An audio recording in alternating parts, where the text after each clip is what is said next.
Doctores, en hepatitis autoinmune es importante que ustedes sepan que en los exámenes usualmente les ponen casos clínicos para que se confundan entre cirrosis biliar primaria, entre hepatitis autoinmune y entre hepatitis alcohólica.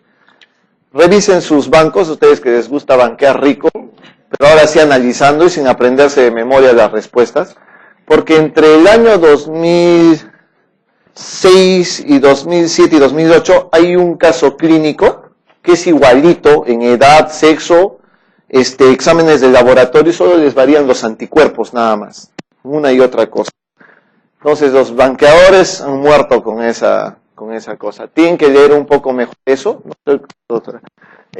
Lo ideal es que sepan, ya saben que en la cirrosis biliar primaria hay anticuerpo antimitocondrial, y acá van a ver otro tipo de anticuerpos. Y acá también hay datos nuevos. Para empezar, ustedes saben que la hepatitis autoinmune es una inflamación del hígado. Tiene una característica importante histológica, sin embargo, no es necesario tomar biopsia hepática para hepatitis autoinmune tampoco, igual que en los otros casos. Pero hay un dato importante que es esta hepatitis de interfase. Ya se llama hepatitis de interfase. Y la hepatitis de interfase es esto, ¿no? Es este cambio, es una placa limitante entre el infiltrado linfoplasmocitario que se ve y la parte del hígado normal. Eso se llama hepatitis de interfase. No es necesario para el diagnóstico, pero pueden tenerlo en consideración para términos de examen. Doctores, un paciente con hepatitis autoinmune típicamente tiene que tener este dato de laboratorio: hipergamaglobulinemia. Ojo, ese es el dato que tiene que llamarles la atención cuando vean un paciente con hepatitis autoinmune, hipergamaglobulinemia, cosa que no hay en los pacientes con cirrosis biliar primaria, ¿de acuerdo? Va a haber otro detalle que es importante, lo que llaman disociación albúmina-globulina, ¿ya? Porque usualmente, ¿cuánto es la cantidad de proteínas normales, doctora, en sangre? De proteínas. La cantidad de proteínas normales es de 6 a 8, ¿ya? De proteínas totales normales. Lo que predomina siempre es albúmina, ¿ya? Lo que predomina siempre es albúmina, que puede estar incluso entre 4 y 5.5, más que de globulina. Siempre de las proteínas totales lo que predomina es albúmina. En los pacientes que tienen hipergamaglobulinemia y hay disociación albúmina-globulina, van a tener las proteínas probablemente normales, pero van a tener la globulina más alta que la albúmina. Eso se llama disociación albúmino-globulina. Y eso hay en pacientes que tienen hepatitis autoinmune. ¿Es patognomónico de ellos? No. ¿En quiénes más se pueden ver, por ejemplo, doctor? Usted que tiene una pinta de reumatólogo, pero ¿lo que dice la hija de mi maestro y guía, mi profesor reumatólogo? A ver, doctora Stephanie, ¿qué cosa hay en un paciente que tiene hipergamaglobulinemia? Ah, ya no entiendes la pregunta. Es, ¿en qué pacientes hay hipergamaglobulinemia que no sea una hepatitis autoinmune? ¿Ya ves? ¿Ya ves? Así tu padre me maltrataba según... Mentira, te estoy hablando. Pues enfermedades reumatológicas, hipergamaglobulinemia de Waldenström, por ejemplo. Por eso se llama gamma-globulina elevada, hipergamaglobulinemia de Waldenström. Otra cosa en lo que se ve y tienen que tener cuidado es en mieloma múltiple, por ejemplo. Hay también esa asociación, hay hipergamaglobulinemia muchas veces. Entonces, en esas entidades tener en cuenta. Vamos a ver autoanticuerpos, ¿ya? Importante, muy bien. Vamos a ver, importante que sepan que hay agentes que pueden desencadenar. Ese dato podrían tomarlo en consideración. Hay una predisposición genética, fundamentalmente. Miren lo que puede ocasionar o desencadenar una hepatitis autoinmune. Agentes infecciosos, como el propio virus de la hepatitis, puede desencadenar una hepatitis autoinmune. O el virus del sarampión, que también puede desencadenar una hepatitis autoinmune. Doctora, ¿hay sarampión en el Perú? No hay, ¿no? ¿Desde cuándo, doctora, no hay en el Perú? Pregunta de salud pública. No te acuerdas. ¿Alguien se acuerda? Doctora, ¿de repente usted? No, desde el año 2001 no está demostrado casos en el Perú de sarampión, desde el 2001. El último caso real que se ha demostrado así en el 99, pero en el 2001 ha habido un caso que de repente haya sido un caso importado. Pero desde esa época no hay casos de sarampión registrados en el Perú. Eso quiere decir que el esquema de vacunación en este caso, que es con SPR, es bastante bueno en nuestro medio, ¿cierto? Ok, también el virus de Epstein-Barr puede dar esa ese factor de desencadenar hepatitis autoinmune. Hay fármacos que también lo pueden desencadenar. Cualquier tipo de fármaco, fundamentalmente estos son los que se han demostrado en algunos de los casos. Así que tengan cuidado, léanlo de todas maneras. Doctores, lo que sí deben de saber importante, hay factores genéticos, y eso es pregunta de examen. HLA-DR3 y HLA-DR4 están relacionados con hepatitis autoinmune. Por favor, esos dos detalles tienen que reconocerlos bien. No olvidar que generalmente el DR3 es mucho más grave, o es mucho más, digamos, de comienzo precoz. Ya es más grave y más precoz. En cambio, el DR4 es mucho más factible que sea en pacientes mayores. DR3, DR4 es importante que recuerden. Doctores, acá viene el gran problema, obviamente, para diagnóstico posterior.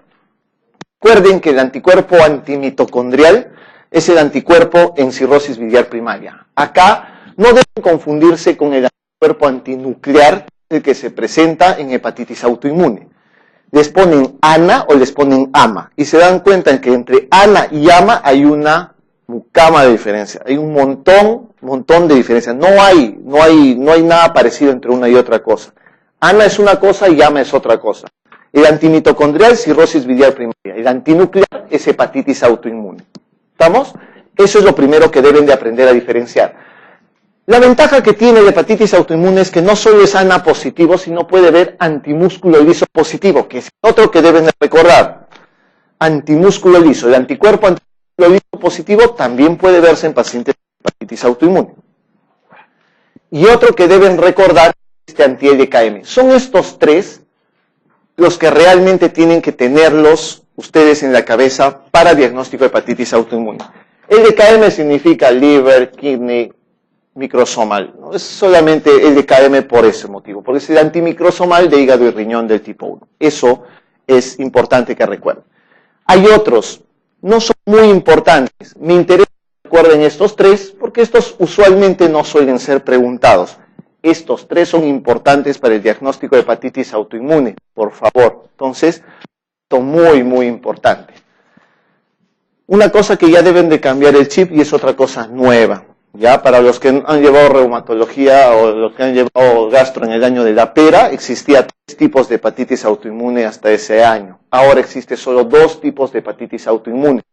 Así que no deben de confundir eso, ¿ya? Antes se dividía en hepatitis autoinmune tipo 1, tipo 2 y tipo 3. Ahora van a ver que solamente son 2 tipos. ¿Qué deben de recordar? Que el tipo 1 tiene ANA positivo y antimúsculo liso positivo. Eso es lo que tienen que recordar. ANA positivo y antimúsculo liso positivo es lo que tiene una paciente con tipo 1. Y el tipo 2 lo que tiene es el anti-LKM. Ese es el que deben de recordar. El anti-LKM se ve en el tipo 2. Ok, doctores, criterios diagnósticos. Para diagnóstico de hepatitis autoinmune, vamos a ver si las gamma globulinas, si se debe de pedir transaminasas. Otra vez con esto, ¿se puede hacer el diagnóstico por biopsia hepática? Sí se puede hacer el diagnóstico, pero no es necesario. No hay necesidad de hacer una biopsia hepática para diagnóstico de hepatitis autoinmune. Esto es un diagnóstico definitivo. Paciente que tiene hipergamaglobulinemia. Gamma globulinas mayor de 1.5 veces el valor normal. Más de 1.5 veces el valor normal. Tiene que tener esto. ANA, anticuerpo antinuclear, o antimúsculo liso, o anti-LKM, más de 1/80 diluciones. Eso significa positividad para los anticuerpos, ¿ya? Tiene que ser más de 1/80 diluciones. Ustedes tampoco pueden hacer un diagnóstico. Tiene positividad, es un paciente consumidor de alcohol. Así que tiene que tener una ingesta de alcohol disminuida totalmente, y es más, debería ser nula en todo caso, y no debe tener exposición a drogas ni hemoderivados. Esos son los 4 criterios diagnósticos definitivos para hepatitis autoinmune. No olvidar entonces, gamma globulinas, los anticuerpos más de 1/80 dilución y exposición a drogas ni hemoderivados. Obviamente será probable si es que tienen ustedes la duda con eso, ¿no? No tienen gamma globulina muy elevada, los anticuerpos están en 1/40 diluciones, cuando hay consumo de alcohol, cuando hay consumo de hemoderivados. Ahí será un diagnóstico probable y con duda. pero el diagnóstico de certeza es definitivamente con esos 4 que les he mencionado. Entonces, esto era antiguamente y antimúsculo liso, como ya saben. El tipo 2 es anti-LKM, como ustedes ya saben. Y el tipo 3 tenía este anti-LDA-LDP. Ese era el catalogado tipo 3. ¿Por qué ya no y ahora tipo 3? Porque este anti-LDA ha mostrado que existe acá, en el tipo 1. Está en el tipo 1. Entonces, está dentro de este grupo. Básicamente van a ver que las características entre el 1 y el 3 se llegan a superponer de alguna manera. Entonces, ya ven, el tipo 1 es ahora sí ANA y antimúsculo liso. El tipo 2 es el anti-LKM fundamentalmente. Ya, fundamentalmente, el anti-LKM es el importante. Esto está en las guías de hepatitis autoinmune de junio del 2010. Así que tan nuevo no es, pero deben de tenerlo en consideración. Miren cómo era antes la distribución clínica. Y les pongo en verde acá para que vean que algunas realmente se superponen. Usualmente el tipo 1 se presenta en cualquier rango de edad. ¿Ya? Acá el tipo 3 usualmente en adultos. Pero el rango de edad es desde niños hasta adultos en el tipo 1. Pero el tipo fundamentalmente en niños, lo que quiere decir que sea solo en niños. ¿De acuerdo? Es fundamentalmente en niños. Como todas las causas de hepatitis, de problemas autoinmunes hepáticos, como casi todas las causas, las mujeres siempre son las más afectadas en este caso, ¿ya? Siempre es más frecuente la afectación en hepatitis autoinmune y en cirrosis biliar primaria en mujeres, ¿ya? La elevación de globalinas es importante en todos los casos. El que responde mejor a los corticoides suelen ser el tipo 1 y ese ex tipo 3, por eso es que ya no se considera dentro del grupo. Lo que le van a preguntar de repente es cuál responde menos al corticoide y ese es el tipo 2, que es lo más importante. Lo de abajo no es importante para ustedes en este caso. El tipo 1 divide en la distribución. Normalmente es bimodal, pero afecta a cualquier edad de la vida. Esto es importante. Las enfermedades que se asocian. Se asocian a enfermedades autoinmunes tiroideas, por eso es hepatitis autoinmune, ¿no? Se asocia con ulcerativa también, así que ojo con esa asociación, ¿no? De colitis ulcerativa. Y clínicamente el espectro es muy amplio, desde lo asintomático hasta encontrar básicamente problemas de hipertensión portal o cirrosis. O sea, es muy amplia la gama en cuanto a clínica. El tipo 2, doctores, las asociaciones no son las mismas que en el tipo 1. En el tipo 1 hay tiroiditis, Graves y colitis, y en el tipo 2 hay poliendocrinopatías, cándida y distrofia ectodérmica. Entonces son dos cosas que deben de tomar en consideración, que se deben manifestar como cosa diferente. No olviden que el tipo 2 es en niños, predominantemente en niños. Este tipo 3 ya no se considera actualmente, ya por este anticuerpo anti-SDA-LDP que pertenece al tipo 1 actualmente. Este es un score muy bonito para hacer el diagnóstico de hepatitis autoinmune. Hay un score que tiene 17 pasos para el diagnóstico de hepatitis autoinmune, que obviamente no lo deben de memorizar, ni siquiera estar leyéndolo por las puras. No pierdan el tiempo con eso. Suficiente que aprendan con esta tabla, que es muy fácil de aprender. Anticuerpos, que deben de saberlo. Anticuerpos. Inmunoglobulinas o gamma-globulinas, ya saben. Histología, que deben tomar en consideración, y van a ver por qué no es importante la biopsia. Y los marcadores de hepatitis, ¿no? Con puntajes de 0, 1 y 2, ¿no? Doctores, si hay un paciente que tiene anticuerpos positivos, más de 1 sobre 80 diluciones, 2 puntos.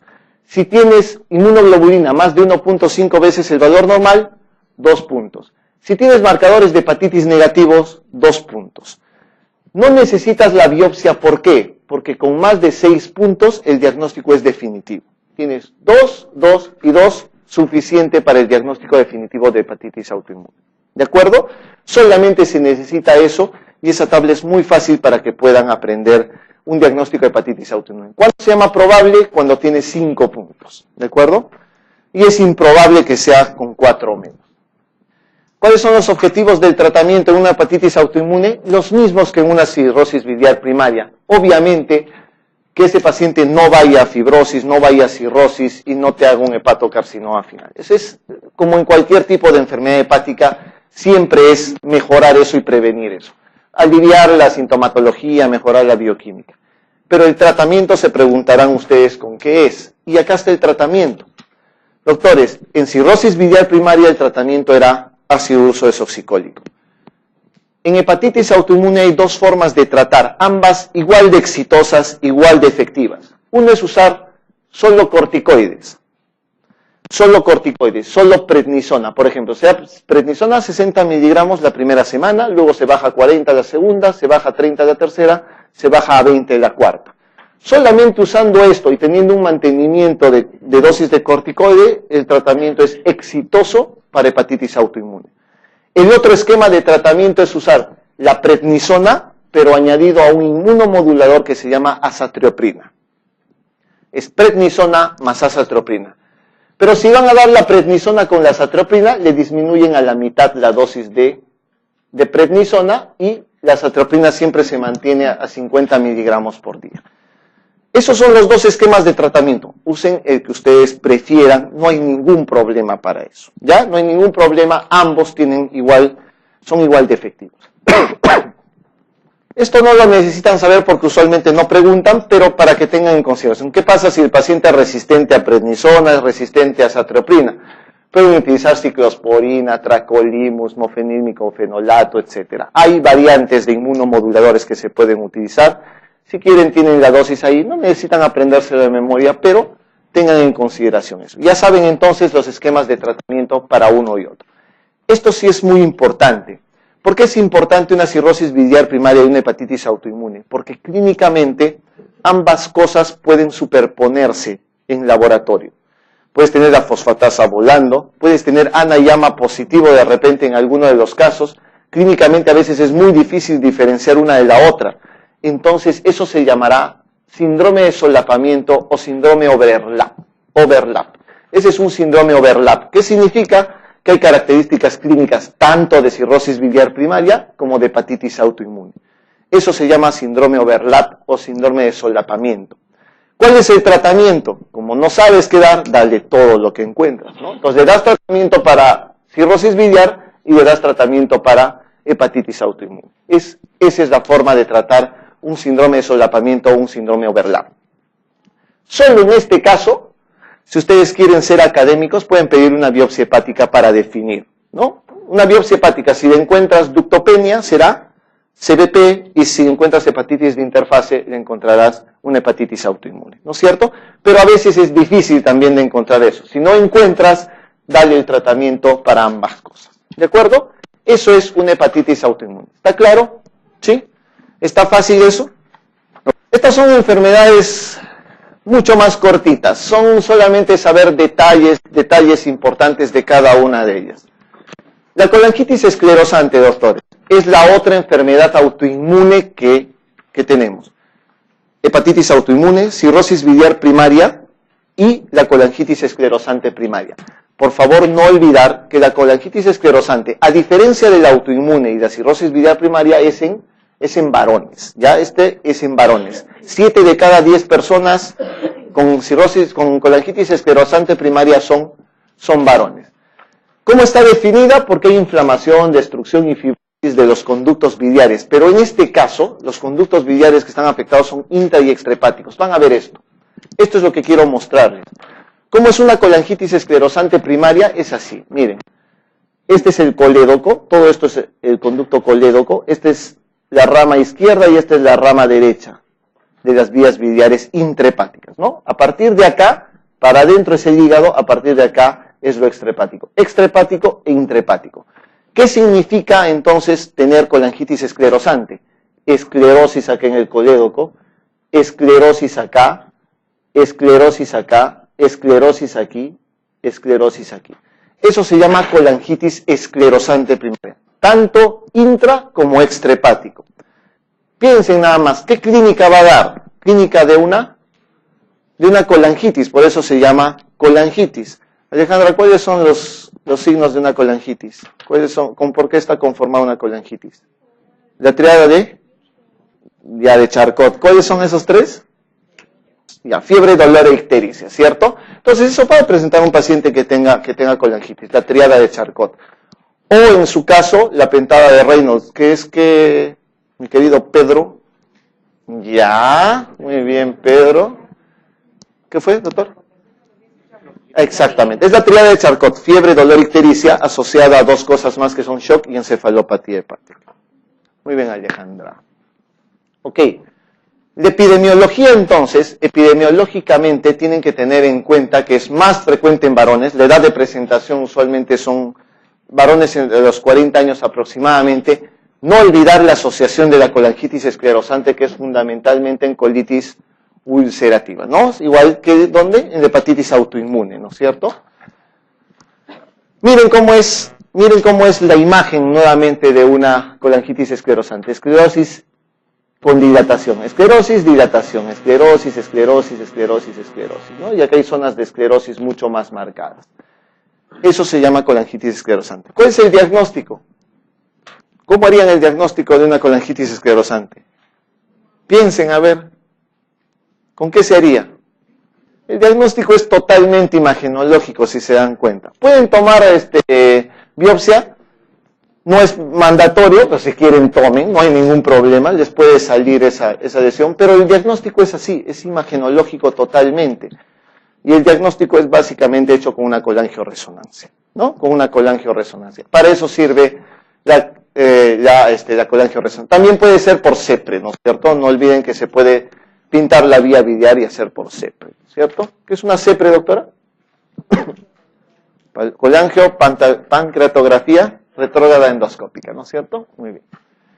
No olviden que clínicamente lo más frecuente es que las esclerosis sean intra y extrahepáticas, por eso es lo mandatorio, es lo más frecuente. A veces solamente es intrahepático, a veces solamente es extrahepático, pero no es la regla. La regla es intra y extrahepático.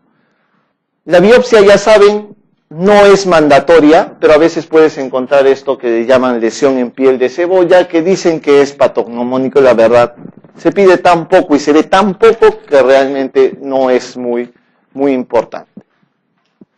Clínicamente, ya les he mencionado que hay signos de colangitis. Entonces habrá fiebre, dolor, ictericia, pero lo más frecuente inicialmente, porque son periodos de colangitis en sí, es que el paciente sea asintomático. Eso es lo más frecuente. Pero cuando presenta síntomas, es fiebre, dolor, ictericia, o bien las complicaciones de esta, ¿no? Es tan penoso el pronóstico que un paciente diagnosticado de colangitis esclerosante vive promedio 10 años, ¿no? Porque los periodos de colangitis son cada vez más frecuentes y son mucho más serios y el paciente termina falleciendo en sí. ¿Cuál sería su diagnóstico su tratamiento definitivo? Un trasplante hepático. Sería lo ideal, pero a veces ni siquiera el trasplante es efectivo. El trasplante es de hígado y las estenosis son también extrahepáticas. Entonces, a veces es caótico todo eso, ¿no? No siempre es efectivo. ¿Cómo tratas el prurito? Igual que en la CBP, colestiramina o colestipol. ¿Cómo tratas la colangitis? Usualmente con antibióticos. ¿Qué antibiótico, doctor, es de elección para colangitis? Doctora, ¿qué antibiótico se da para colangitis? ¿Qué antibiótico, doctora? No me florees, doctora. Clinda, no otro. Banco, no otro. Genta, no otro. Uno. Lo de elección usualmente es ampicilina sulbactam, ¿ya? Lo de elección usualmente es ampicilina sulbactam. Acá usamos más que todo ciprofloxacina con metronidazol, fundamentalmente por el hecho económico, pues mucho más barato que la ampicilina sulbactam. Hay escuelas que utilizan ampisulbactam y les va muy bien, hay escuelas que usan ciprometro y les va perfectamente bien con eso. Entonces, pueden ser ambos esquemas de tratamiento que se pueden utilizar, ¿ya? No se olviden, por favor, eso. Esta es una pregunta un poquito rebuscada, sí, pero ¿cuál de los siguientes puede desarrollar una colangitis esclerosante? ¿En cuál de esas enfermedades? SIDA, diabetes, Behçet, neurofibromatosis, Sjögren. Es un poco difícil la pregunta, necesitan saber la asociación. Es probable que se pueda desarrollar en alguna de estas porque puedan conocer ustedes que es autoinmune o algo así. Sin embargo, en SIDA está demostrado que existe realmente una asociación con colangitis esclerosante. Y más que todo por esto, por las infecciones por citomegalovirus o por criptosporidium, ¿ya? Entonces en el SIDA hay una asociación con colangitis esclerosante primaria. Hemocromatosis es muy fácil.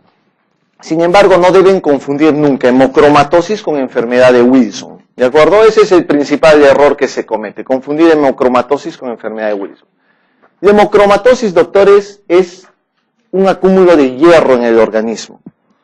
La enfermedad de Wilson es una acumulación de cobre en el organismo, ¿no es cierto? Fundamentalmente, entonces, aquí se va a hablar del hierro, ¿de acuerdo? Se habla del hierro. Es una enfermedad autosómica dominante. ¿Qué deben de reconocer? El cromosoma 6 y esta asociación con el antígeno leucocitario humano del tipo A3, ¿no? Esas son asociaciones que pueden preguntarles en los exámenes de alguna manera. No olvidar esto, doctores. Esta enfermedad, la enfermedad de la hemocromatosis, suele ser una enfermedad multisistémica, porque esta acumulación de hierro en el organismo produce deterioro de una serie y sinnúmero de órganos de la persona. Siempre deben de tener en consideración que más tempranamente se afectan los varones que las mujeres. ¿Por qué, doctora? Reivindíquese, doctora. ¿Por qué es más frecuente en un varón que en una mujer? ¿O por qué se presenta más tardíamente en una mujer? Así es, exactamente. Lo que pasa es que es una acumulación de hierro en el organismo. El tratamiento usualmente es sangrías, o sea, hacer sangrar al paciente de alguna manera. Y las mujeres aportan mensualmente a la tierra, ¿no es cierto? Cada 28 días, una cuota de cariño. Y eso es prácticamente lo que hace que más tardíamente se presente una hemocromatosis en una paciente, ¿ya?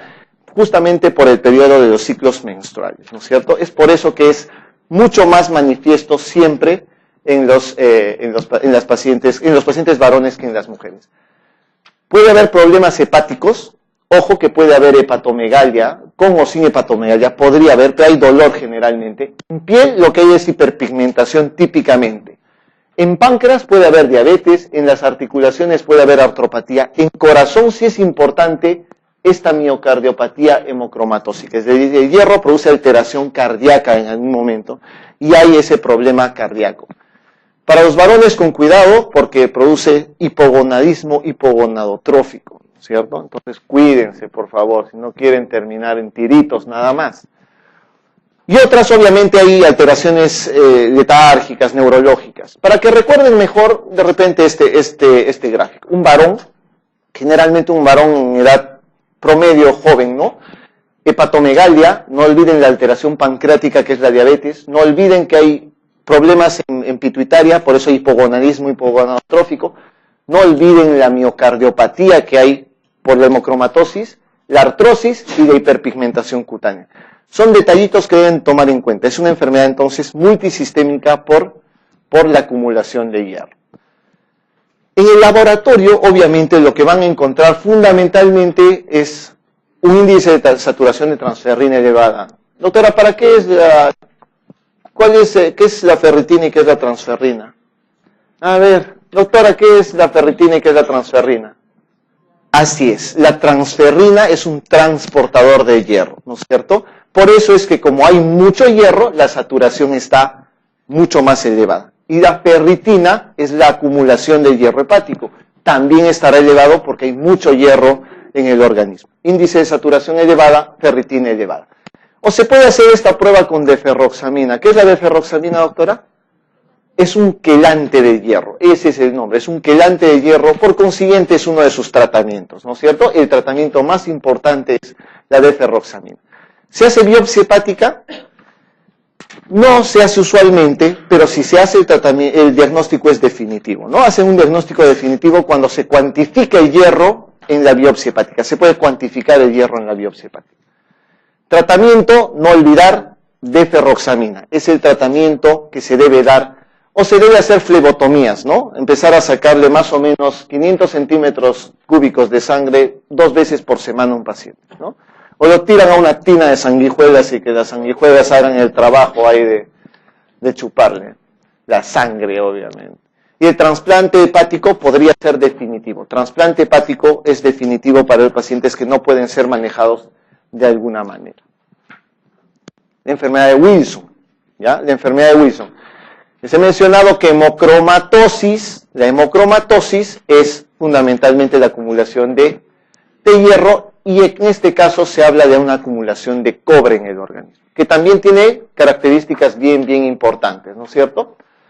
Obviamente la excreción biliar va a estar alterada en los pacientes que tienen enfermedad de Wilson. Y obviamente, ¿cuál es el problema? Que el cobre mismo no se incorpora a la ceruloplasmina. ¿No? Al no incorporarse, va a haber un aumento del cobre libre, ¿de acuerdo? El problema es por el cobre libre en el organismo. Acá, a diferencia de lo que aparece en la enfermedad, en la hemocromatosis, a diferencia de ellos, donde se ve problemas cardíacos, puede haber solamente el problema hepático, puede haber problemas articulares, puede haber problemas en páncreas, aquí hay síntomas psiquiátricos, hay síntomas neurológicos fundamentalmente, ¿no? ¿Y cuáles son estos? Usualmente los psiquiátricos son pacientes con trastorno del desarrollo, incluso pueden llegar a producir demencia en algunos de los pacientes, la acumulación de hierro, ¿no? Se vuelven medio loquitos, son paranoides, están esquizoides, me persiguen, ¿no? Están con una sensación de angustia y eso es muy común en los pacientes que tienen. Hay alteraciones de personalidad, esos cambios bruscos de humor, ¿no? Como los míos, que sonrío y después reniego de una manera abrupta, ¿no? Cuando no responden nada, ¿no? Son paranoides, esquizoides, esos pacientes. Síntomas psiquiátricos. Los neurológicos son importantes porque muchas veces hay problemas de ataxia y aquinesia, ¿no? Movimientos involuntarios fundamentalmente. El dato que deben de recordar quizás es esta lesión de los ganglios basales. El ganglio basal que se lesiona más es el lenticular fundamentalmente. Ya eso de repente les pueden tomar en algún momento. Los pacientes pueden ser atáxicos, ¿no? Pueden tener disartria. ¿Qué es una disartria, doctor? Para articular palabras, ¿no es cierto? Dificultad para articular palabras. Entonces, datos importantes, neurológicos y psiquiátricos en una enfermedad de Wilson. La enfermedad hepática obviamente es mucho más común en el momento de la niñez, ¿no? Digamos que este paciente puede llegar a cirrosis, pero el dato importante es que no llega a hepatocarcinoma. El paciente con acúmulo de cobre, con la enfermedad de Wilson, hace cirrosis, puede llegar a cirrosis, pero nunca llega a cáncer hepático. ¿Qué es esto? Una piel suave y brillante. ¿Qué es eso? ¿Qué hay? ¿Qué ven ahí de diferente? ¿No notan? Hay una hiperpigmentación marcada, ¿no? Una hiperpigmentación marcada de estas. Eso también se puede ver en algunos pacientes que tengan acúmulo de cobre. Más frecuente es que se vea en la hemocromatosis. Esto no se olviden porque es pregunta de examen, no se olviden el anillo de Kaiser-Fleischer, ¿no? ¿Qué es el acúmulo de cobre? ¿Dónde, doctora? ¿Dónde se acumula el cobre en el anillo de Kaiser-Fleischer? Pero doctora, exactamente, doctora, para que te luzcas. Membrana de Descemet, es en la membrana de Descemet, es el acúmulo de cobre en la membrana de Descemet, ¿ya? Es el acúmulo de cobre en la membrana de Descemet, y eso es el anillo de Kaiser-Fleischer. Este es el anillo de Kaiser-Fleischer, el anillo de Kaiser-Fleischer. O estos nódulos que se pueden ver distalmente también en algunos de los pacientes. Puede haber, no es muy frecuente, pero puede observarse estos nódulos que están en la falange distal fundamentalmente. A ver, en enfermedad de Wilson. ¿Es una enfermedad de origen genético? ¿Sí? ¿Genético? Sí, no. Es una enfermedad de origen genético, ya. Puede cursar con síntomas neurológicos secundarios a la afectación secundaria de la función hepática sin que exista daño neuronal. Horribles esas preguntas del MIR, ¿no? No vayan a dar examen a España, doctores, sean buenos médicos, quédense en el Perú. ¿Hay o no hay? ¿Hay síntomas neurológicos? Cierto, esto de que pueden, ¿no? O sea, hay síntomas neurológicos sin que exista daño neuronal, puede pasar, así que eso es correcto. Siempre hay síntomas derivados del sistema nervioso central cuando existe anillo de Kaiser-Fleischer. Siempre, cuando vean siempre, marquen. Por eso es fácil entrar a España, doctores, es muy fácil. Siempre falso, puede, verdadero, y ingresan. 200 de las 260 son así. ¿El tratamiento con depenicilamina se tiene que pautar de por vida? Es cierto, se puede pautar de por vida.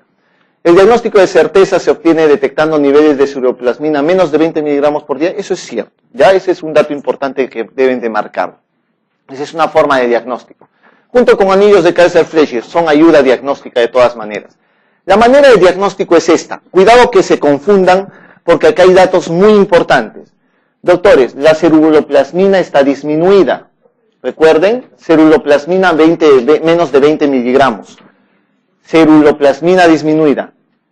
El cobre sérico total está disminuido. El cobre sérico total está disminuido. Pero este cobre libre es el que está aumentado. Y este cobre libre es el que está generando el problema en sí. No confundan el cobre sérico con el cobre libre. Ese es un problema frecuente para el momento del diagnóstico. ¿De acuerdo? El cobre en orina, obviamente, como hay cobre libre, se filtra y el cobre en orina va a estar aumentado. Y eso es lo que se pide usualmente para el diagnóstico, ¿no? Dosar cobre libre, dosar ceruloplasmina y dosar cobre en 24 horas. Y ese es el diagnóstico. La biopsia hepática, igual que en la hemocromatosis, te da un diagnóstico definitivo finalmente. Esta guía tipo 2 de Alzheimer y células de Opalsky, se los pongo, está considerado dentro de los criterios diagnósticos, pero usualmente no es necesario. A ver, los tomografistas, ¿qué ven acá? Hay una cosa bien rara que le llaman, o sea, que se encuentra en los pacientes con enfermedad de Wilson, que le llaman signo del oso panda.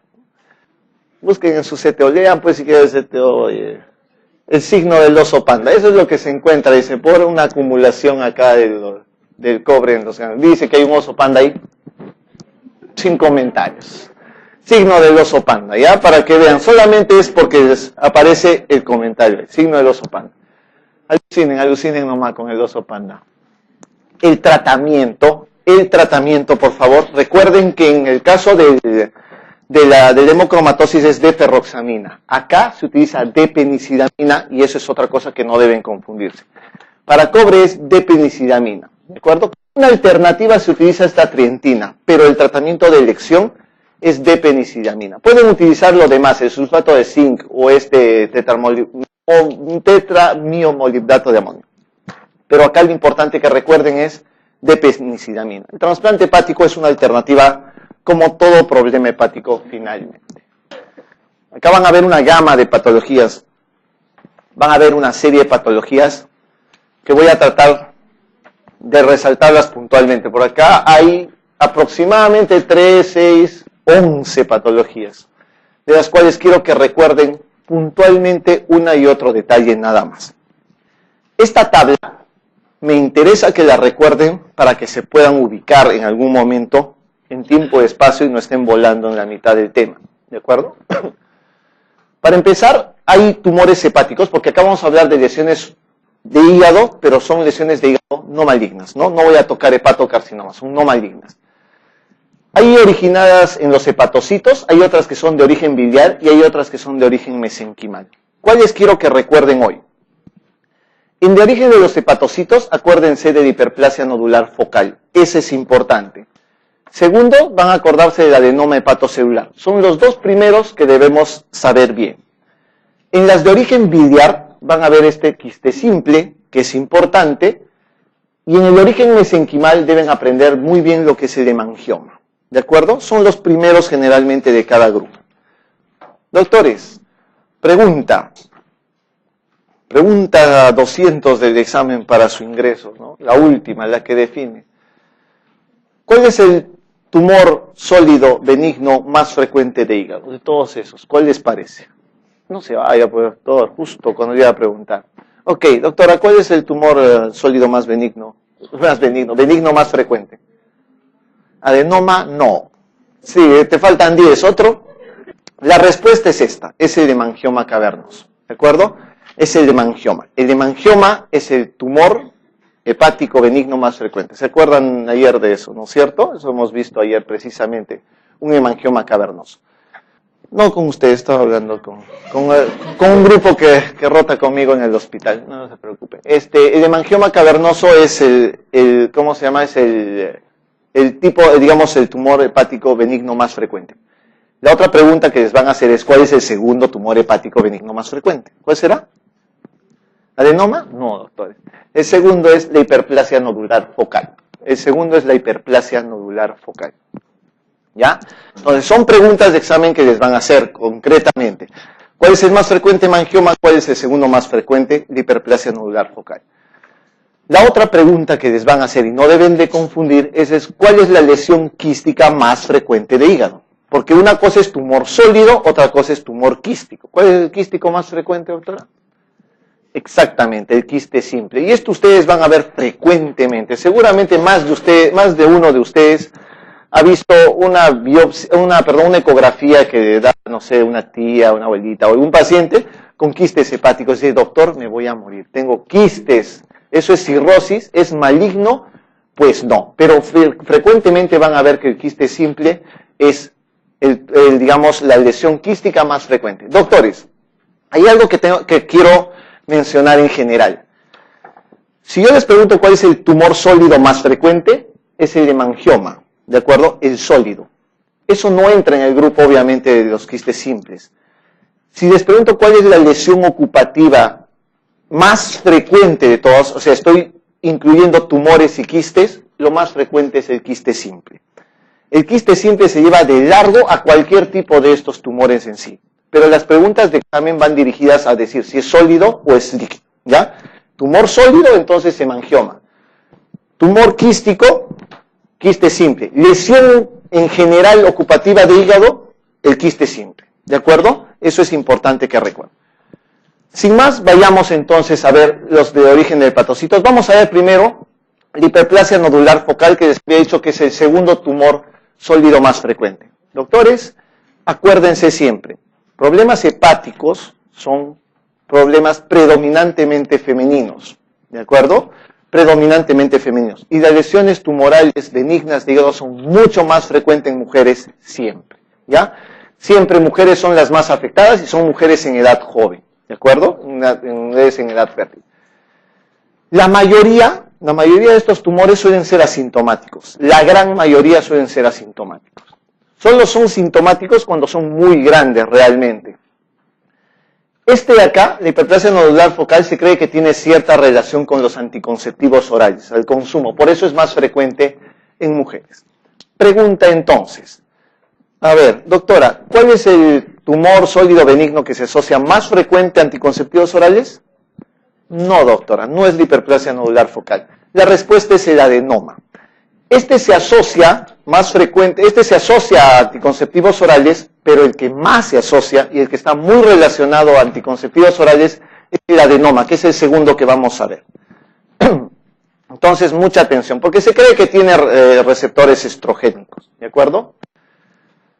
Las características se las voy a mencionar muy rápidamente. Miren el tamaño que puede ocupar una hiperplasia nodular focal, desde un triste centímetro hasta cerca de 15 centímetros, ¿no es cierto? Y la sintomatología es bien variada, pero usualmente suele ser solitario, o sea, es un tumor único, usualmente. Es bien delimitada, usualmente no está encapsulada y puede estar lobulado en un momento. Me interesa que ustedes sepan para su vida diaria también lo siguiente.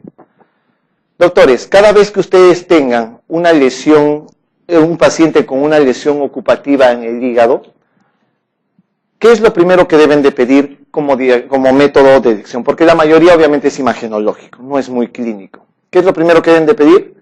Lo primero que se pide siempre es una ecografía para ver, ¿no es cierto? Porque usualmente llegan con eso, con una ecografía. Pero para hacer el diagnóstico, ¿qué se pide? Una tomografía. Pero doctores, no pidan cualquier tipo de tomografía.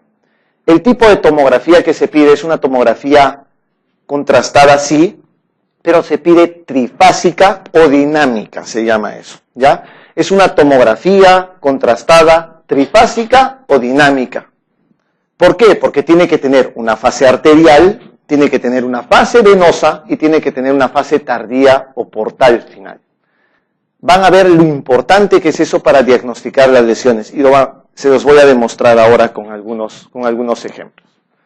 El detalle importante que tiene una hiperplasia nodular focal es esto. Presenta una cicatriz fibrosa central. Reténganme ese dato. Cicatriz fibrosa central. Ese es el dato importante que tiene una hiperplasia nodular focal. Vean la importancia que tiene el hecho de ser contrastado o no. ¿Ven algo ahí? Las flechas nada más les aseguro, más que todo. Esta es una tomografía que está sin contraste. ¿Acá se ve algo? La verdad que no se ve nada, ¿no? O sea, tendrías que tener un ojo, y si no está marcado ahí, básicamente no van a ver nada. Este es sin contraste. Vamos a ver una con contraste, y esta es la fase arterial. Miren cómo se marca la lesión. Una lesión bien delimitada, ¿qué es esto? La cicatriz fibrosa central, ¿de acuerdo? Eso es una hiperplasia nodular focal. Así es típica y característicamente una hiperplasia nodular focal. Captadora de contraste en fase arterial con una cicatriz fibrosa central. ¿Qué es lo que pasa si yo lo pongo en fase venosa?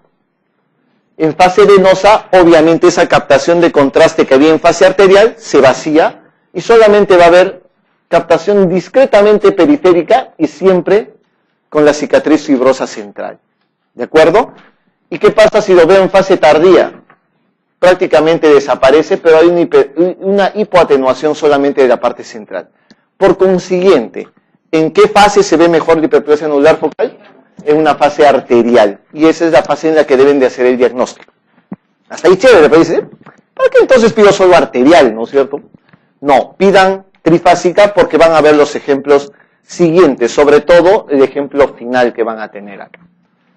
¿Cuál es el tratamiento de una hiperplasia nodular focal, doctores? Nada, no hagan nada con ese paciente porque es benigno, no maligniza, no requiere cirugía y lo único que tienen que hacer es quitarle los anticonceptivos a las chicas en ese caso, y a los varones que tengan un consumo extraño de anticonceptivos por algún motivo.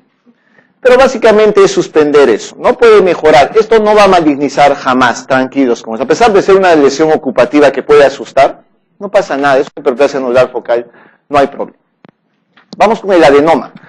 Doctores, el tumor que más se asocia a anticonceptivos orales es el adenoma. Y eso es lo que quería que marquen previamente. No se olviden quiénes son las más afectadas, siempre las damas, ¿no es cierto? 4-1, mucho más frecuente que en varones, ¿no?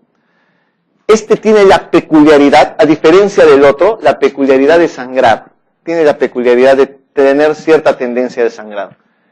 Acá ven un súper adenoma, ya claro que esta es una cosa ya espantosa de adenoma, pero es un adenoma muy, pero muy grande. Es una lesión única, usualmente bien delimitada, encapsulada, puede ser pediculada, pero el tamaño también es muy variable. El tamaño puede ser desde este pequeño hasta 15, 20, 25 centímetros, es muy variable, ¿de acuerdo? Clínicamente, como todos los tumores sólidos de hígado, son asintomáticos. Eso ténganlo en consideración. Solo dan síntomas los que son muy grandes. Y doctores, como este tiene tendencia al sangrado, obviamente puede romperse, ¿no es cierto? Puede romperse. Puede haber rotura del tumor en este caso.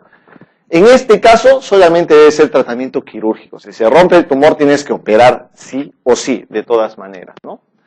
Esto es importante. Cuando les digo que degenera excepcionalmente es que es muy raro que llegue a un cáncer de hígado o un adenoma. ¿De acuerdo? En el caso de hiperplasia nodular focal no llega nunca. Y en este es muy raro de que pase.